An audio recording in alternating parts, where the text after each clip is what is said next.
This is the second most important video in my entire door installation and door repair video series. The most important video is the one that teaches you how to install a slab door. This is the second most important because it teaches you how to troubleshoot. If you're trying to fix a door, I'm going to show you all the things that can go wrong with it so you will know how to fix it.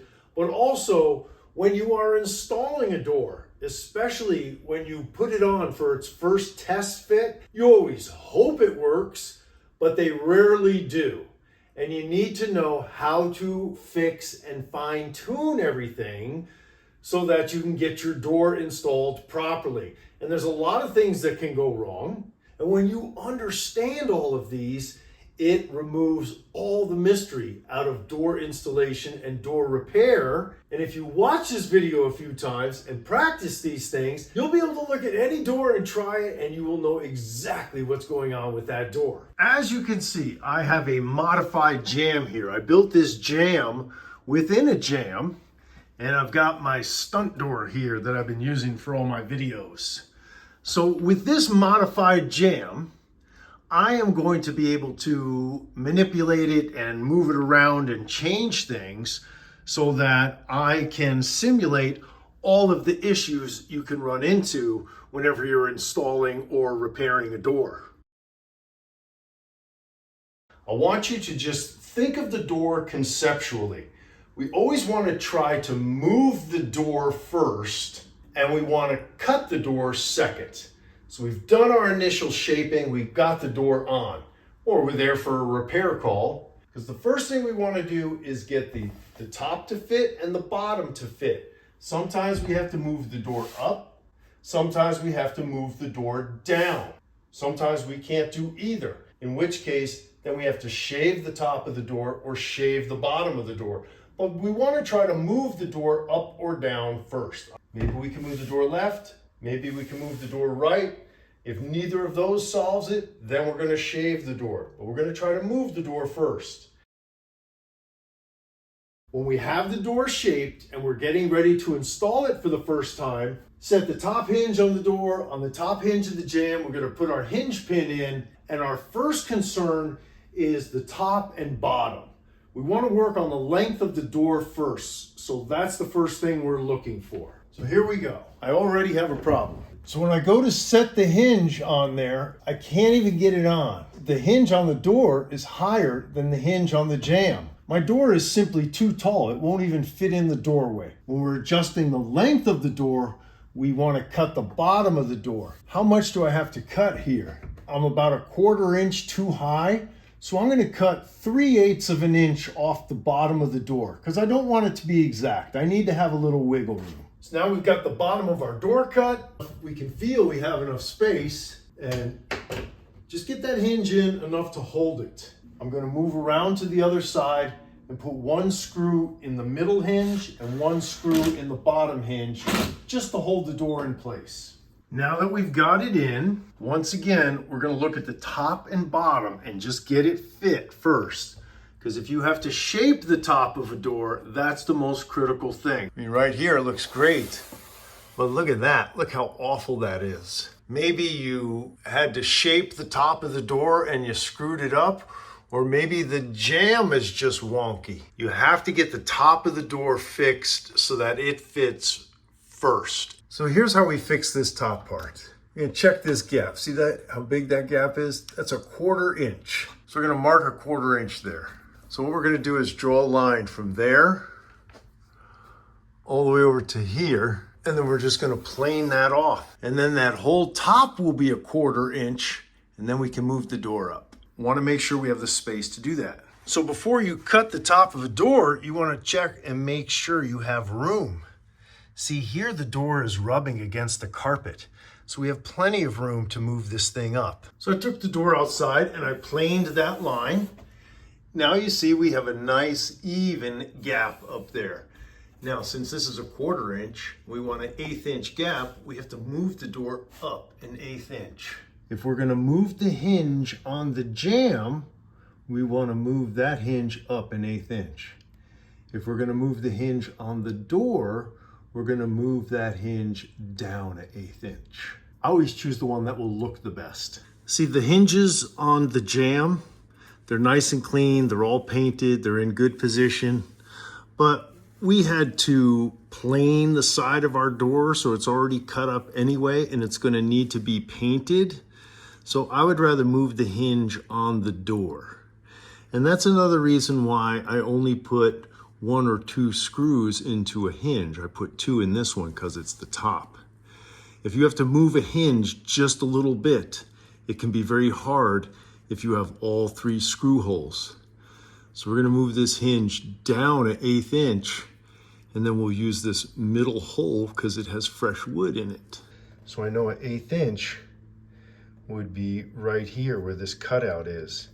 And since my hinge butts right up against this edge here, I know once it's moved, I need to have an 1/8 inch gap there. And now when I put the door back on, because it's moved, the middle hinge and the bottom hinge don't fit. So I just move those into place, and see, I draw that line underneath there. So I know I have to chisel that out. Okay, now I've got the bottom hinge back in and the middle hinge, and once again, just 1 screw. Let's check. Now let's look at our top gap. You might not always get them perfect. They don't have to be, but they have to look good. They have to look even. Because we raised the door up, we have enough room for the door to open and close. That has to move freely. Now, let's imagine you got your top hinge on, and now you try to move the door. It barely moves. You don't want to leave a door like that. It's okay to force it in there to test fit. You want to have about a 1/4 inch. See how if I just drop my pencil right there on the carpet, I can just go like that. If I just cut off that line, door's going to fit perfectly. But open the door the whole way, because sometimes you can get a high spot in the floor. It could be high back there. It could be high right here. You can't have that door rub in any place. What I like to do is find the highest spot on the floor and then make sure the door is a 1/4 inch above that. So we've got the door to fit on the top and the bottom. Now we're going to check all of our gaps and any issues of rubbing. The most important gap is the strike side gap. That is perfect. You want that thing to be about an 1/8 inch, the thickness of a nickel from top to bottom. And look how good that is. See up there, it gets a little wider. That could have happened for 2 reasons. The jamb could be a little wonky, or when you started planing, you curved the end because you weren't holding your planer flat. When you finished it, you curved it off, or when you started it on an angle and curved it. So you may have just misplaned that. There's 2 ways to fix that. You could draw a line and plane this thing all the way down and then move the door over an 1/8 inch. I would not do that unless they complained about it. So when you stand back, you can see that looks a little wonky. But what if we could just move the door over a little bit? Now let's look at the hinge side gaps. That looks great. Coming down here, look at that. That's touching. You don't want that. Because when they paint this door, that paint's gonna stick to there, it's gonna pop off.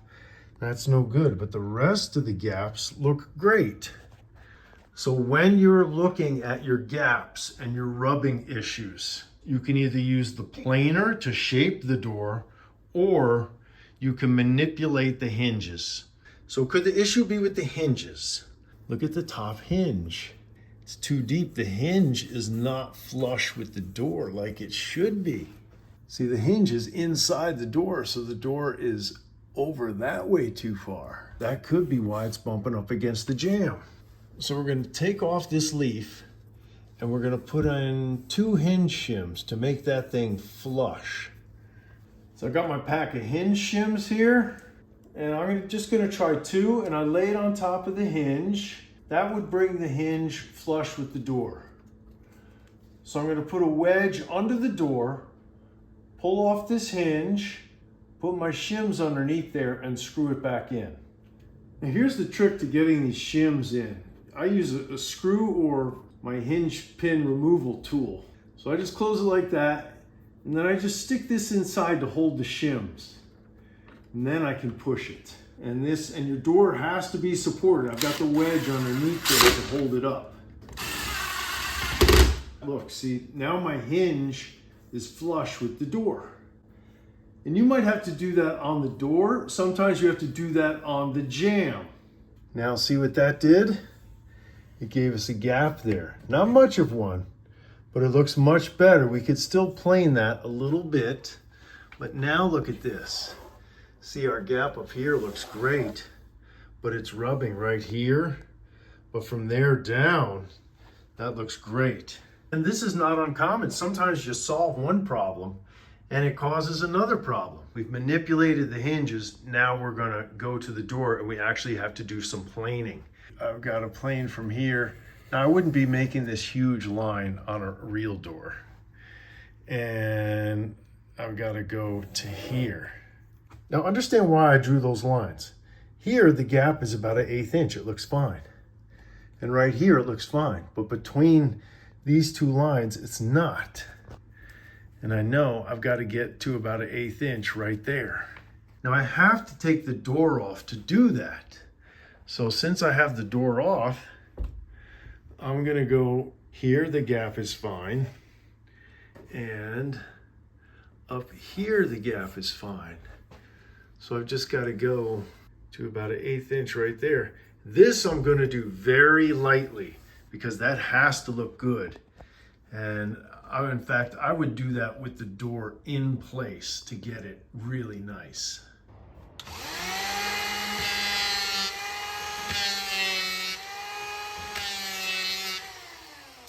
Now we pop the door back on. Let's check it again.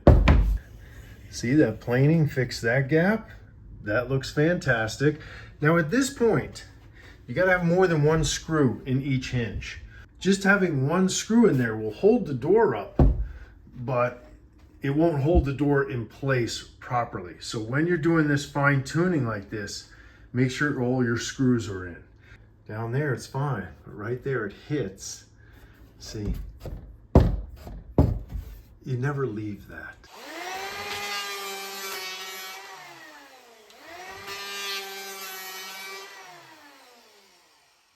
Now when it's closed, I have a nice gap.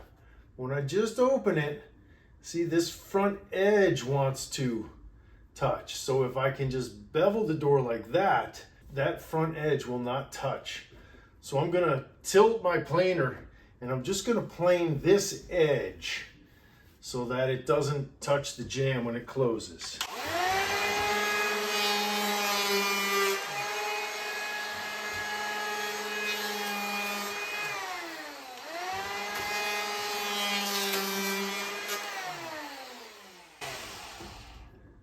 See that?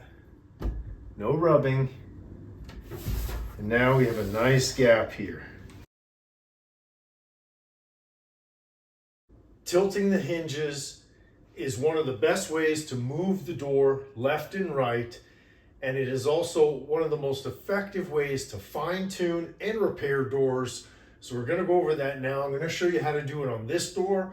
I'm also going to take this door off and just put pieces of door on the hinges so it'll give you a close-up view so you'll understand exactly what I'm doing and how to do this.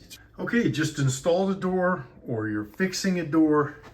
You got it in, everything looks good, but look at that gap. It's just a little too tight and it rubs just a little bit, and even you don't want to take it off and plane it again. But what if we could just move the door over a little bit and make that gap a little bit bigger? We can do that by tilting the hinges. So our hinge is right here. And if we could just tilt it like that, that would pull the door over. And it doesn't have to go over much to make a big difference. Okay, so my hinge is here. And what I want to do is just tilt it so it goes here. See that? By doing that, that's going to move the door over that way, about 1/8 inch. So I want to use hinge shims. So I've got my hinge shims. Now if I just take the hinge shims and put them behind there, that doesn't tilt the hinge, that just brings the hinge out. So I'm going to cut my hinge shims in half, and I'm using 2 of them. So by putting them right there, that causes the hinge to tilt this way. And it doesn't take a lot. If I wanted the hinge to tilt this way, I could put these right here. That's going to move the door over that way, about 1/8 inch. And when you do this, you want to put in your screws first wherever the shim is not. So the shim is here, so I don't want to put my screw in there. I want to put them in there, and that maintains the angle. Now, the hinge, instead of being here, is now here. So I'll do that on all 3 hinges. Now I've got all 3 hinges tilted. Now with those back on, let's see. Look how much it moved it. Now we have a nice gap. And sometimes you move them too much or not enough, and you have to go back and adjust it, you know, put in another shim or take out one shim. Now that that works, what I do is go back and put the screw in those missing holes and then knock down my hinge pins and check everything again. So we had a tight gap here. So we tilted the hinges and that pulled the door over, gave us a bigger gap here. Now, what if we have a big gap here? Or what if we're rubbing against our jamb right here and we have to move the door the other way? Instead of putting the shim behind here, you put it behind here.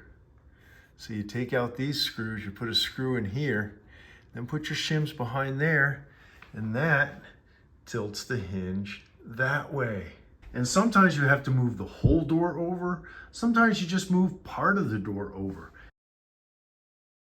Let's look at the gaps. That gap's okay, but ooh, gets pretty big up there, right? Need to get rid of that gap.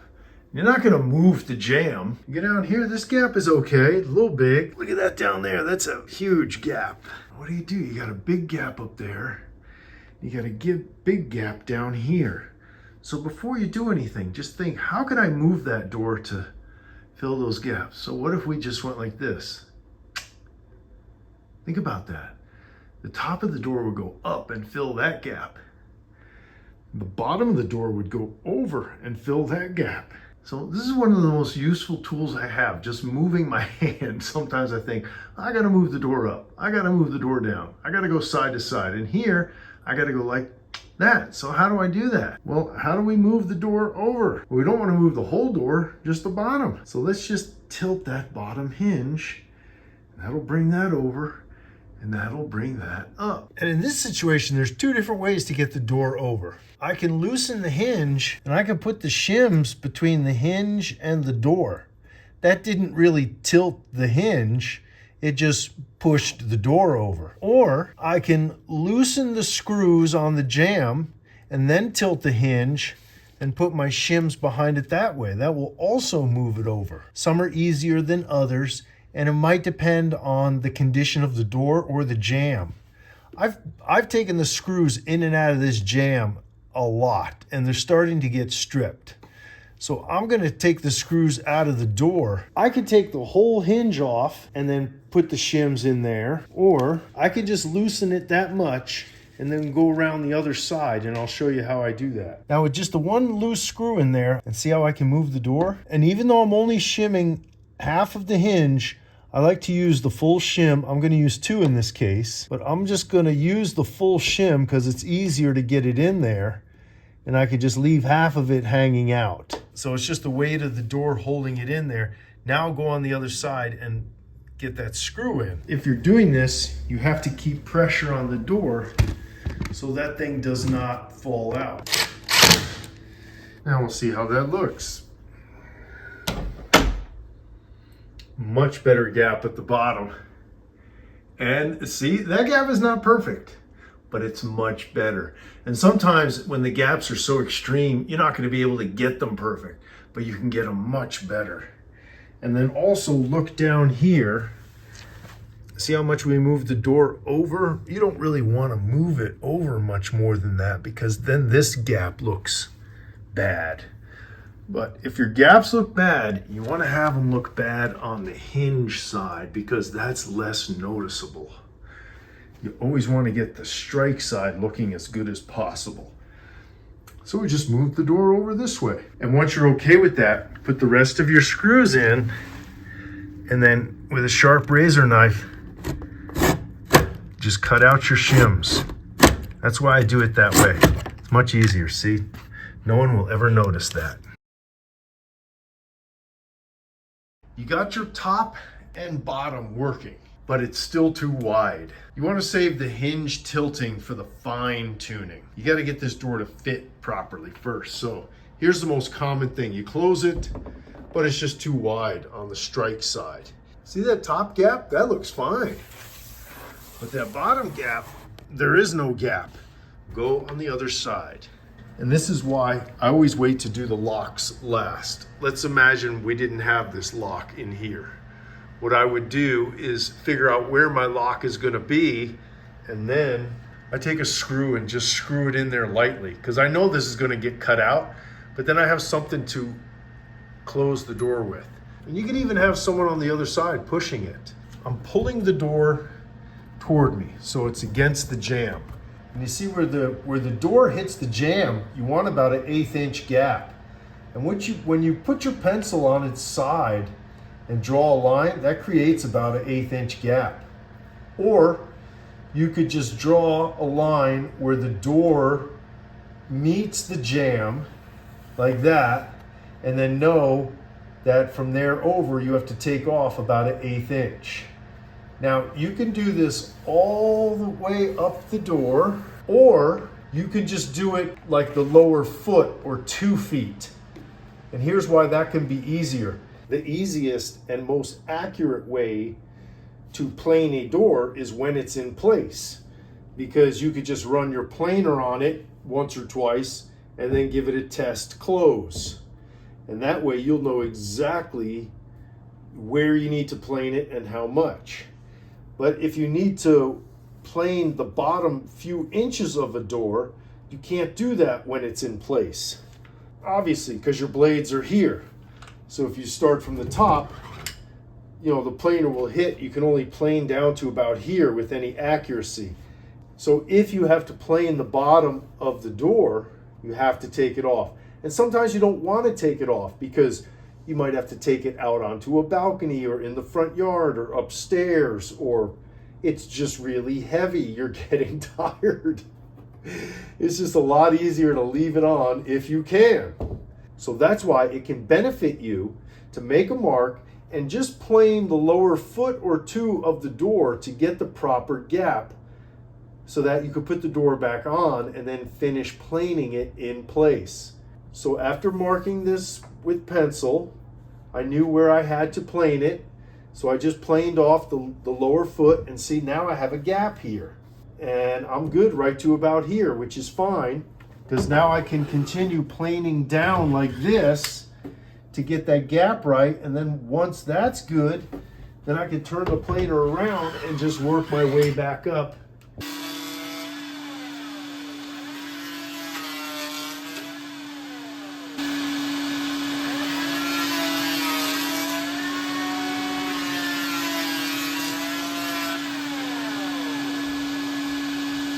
So by planing it in that manner, now see, my gap is good up to here. So now I can turn the planer around and work up, because I got to get my gap good up to here. When you're planing with the door in place like this, you can run your planer once or twice in any particular area and then test the door as you go. When you're doing this outside, you have to follow a line and plane all the way down to that line, which may or may not be accurate. So this is the best way to go whenever you can. The first goal is just to get the door to close without rubbing. So you see now it closes. Look at your gaps. Gap looks great from here down. That's fine. But it gets real tight here to here. You can just eye it up or make a pencil mark. I know I've got to go from there, and the gap looks good right to about there. So I'm going to go from there to there. Continue doing the same thing. And when you get to the point where you're doing fine tuning like this, Make sure your blades are good and use your lightest setting. You don't want to risk destroying the door at this point. Look how beautiful, look how perfect that is. They're gonna love it. They'll say, wow, you're amazing. It's like a factory. They're never perfect, but sometimes you will just get them perfect and it looks awesome. And sometimes you'll screw them up and you gotta fix them. And here's what I mean by alignment. When the door is closed, it should be flush with the jamb from top to bottom. If it's off substantially, it can prevent the locks from working. Sometimes it's easier if you look at it on the side where the stop is. See, here's our stop. And we want the door to be touching the stop from top to bottom. That's proper alignment. Let's see what we have. The door touches down there, but then you see up here, it's almost a 1/4 inch gap. It's like the door should be like this, but instead the door is going like this. And if it's really bad, then your lock won't engage. It can also let light in, it shows gaps, and some people, it just really bugs them. And that happens because the jambs are just out of alignment. Maybe you installed the hinges incorrectly, you were a little bit off, but usually it's because the jambs are twisted. You know, one leg is back and one leg is forward. It happens. And I always show this to the client. I say, look, see how your door is nice and flush all the way here? It's flush down here, but up here, it's sticking out. Well, you're not gonna take the jamb apart and rebuild it. How do you get the door to go like this? We have two options. You can either move the top hinge in, or you can move the bottom hinge out. And I always prefer to move the bottom hinge. That's the least sightly area. And always try to put your errors and issues on the hinge side, because no one ever sees them. So let's see how much we're off. It's flush down there, but out here, you know, it's almost a 1/4 inch. So what we're gonna do is move this hinge, you know, a 1/4 inch this way and see what that does. Leave your top hinge in place. Take the screws out of the middle hinge. Don't do anything with it. Then get your wedge under the door or get your foot there. Then take out your screws, move this hinge and put in 1 or 2 screws and check it. Then I'm just gonna move this over. I'm gonna go just less than a 1/4 inch and just put in 1 screw there. And let's just check it. Now you see when we close it, it touches in the bottom and it touches all the way up to the top. Now you see over here, you have a bigger gap in the bottom. No one ever looks at that. No one ever notices. And if they say anything, because sometimes I've pulled these things out like a 1/2 inch to get them to work. People say, Pete, you know, what's that? Why does it look like that? And you say, look, I have to get the strike side of your door perfect. And that's how I have to do it. Otherwise I have to tear your wall down and rebuild your door jamb. No, that's fine. So once you have that done, then you put your screws back in here and then close that hinge and put your screws back in here. Sometimes these things barely even move.